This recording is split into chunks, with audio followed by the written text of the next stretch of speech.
اگر پوری نہیں کر پاتے ہیں تو بچوں کے تعلیم کے لیے کتاب کو نہیں پورا کر پاتے ہیں، اگر پورا نہیں کر پاتے ہیں تو بچوں کے تعلیم کے لیے ہم کاپی کو نہیں دے پاتے ہیں، ان کے ہاتھ میں قلم نہیں پکڑا پاتے ہیں۔ بتاؤ مسلمانوں، جب یہ عالم ہوگا، جب اس طرح کا معاملہ ہمارا اور آپ کا اپنے بچوں کے ساتھ ہوگا، ہم ان کو تعلیم سے دور رکھیں گے، ہم ان کو کتابوں سے دور رکھیں گے، ان کے ہاتھ میں قلم نہیں پکڑائیں گے، بلکہ ان کے ہاتھ میں جو ہے بچپنے سے موبائل تھما دیں گے، تو بچاؤ وہ بچے جب جوان ہوں گے تو وہ کون سا راستہ اختیار کریں گے۔ اس لیے میں کہنا چاہتا ہوں، آج جو ہے ہمارے جو نوجوان طبقے کے لوگ آج غلط راستے پر جا رہے ہیں، اس میں کسی اور کی دیر نہیں ہے، کسی اور نے نہیں بھٹکایا ہے۔ اگر صحیح معنوں میں دیکھا جائے تو اس میں ہماری اور آپ کی ذمہ داری بنتی ہے، اگر ہم نے شروع سے ان کے لیے بہترین تعلیم و تربیت کا انتظام کیا ہوتا اور اپنے تن من دھن کی بازی لگا دی ہوتی ان کو تعلیم و تربیت کے لیے، تو آج وہ بچے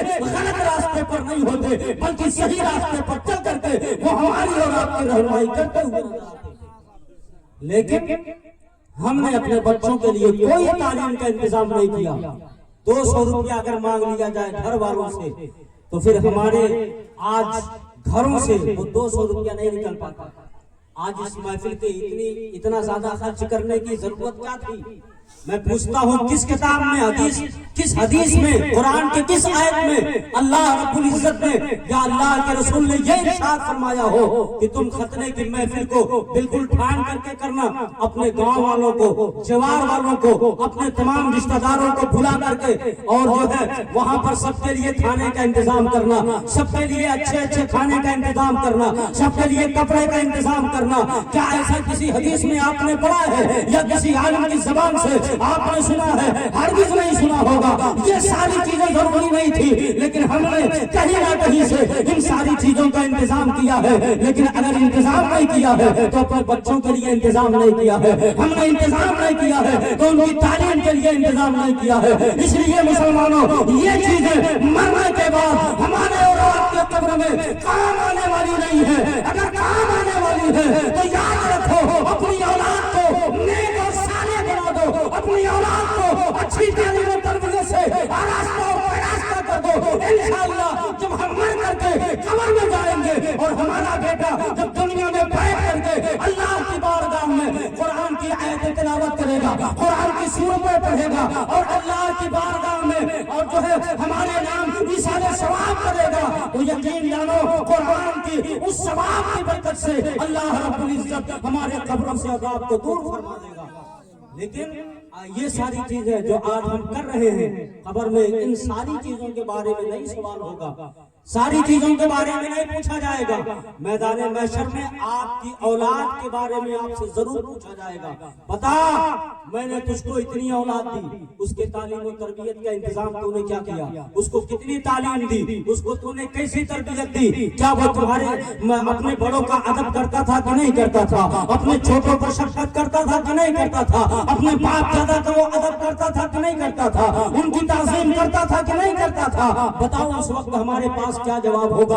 کوئی جواب نہیں ہوگا۔ اس لیے ملت کے نوجوانوں، میرے بزرگوں اور دوستوں، آج ضرورت ہے اس چیز کی۔ اللہ نے ہماری بازوؤں میں قوت دی ہے، طاقت رکھی ہے، تو ہم سب کو چاہیے کہ ہم سب اپنے بازوؤں کی قوت سے، اللہ کی دی ہوئی طاقت سے محنت کریں، مزدوری کریں، خون پسینہ بہا کر کے اپنے بچوں کے صحیح ڈھنگ سے تعلیم و تربیت کا انتظام کریں۔ انشاءاللہ تبارک و تعالیٰ یہ ہمارے بچے جب انہیں دنیا میں ہم اور آپ اچھی تعلیم و تربیت دیں گے اور جس گلی سے یہ گزریں گے تو لوگ کہیں گے دیکھو یہ غلام مصطفیٰ جا رہا ہے، لوگ کہیں گے دیکھو یہ عاشق رسول جا رہا ہے۔ اس لیے جب ہم اس طرح کا انتظام اپنے بچوں کے ساتھ کریں گے تو انشاءاللہ وہ بچے ہمارے اور آپ کے بھی وفادار بنتے ہوئے نظر آئیں گے، اللہ و رسول کے وفادار بن کر کے اس دنیا سے جائیں گے۔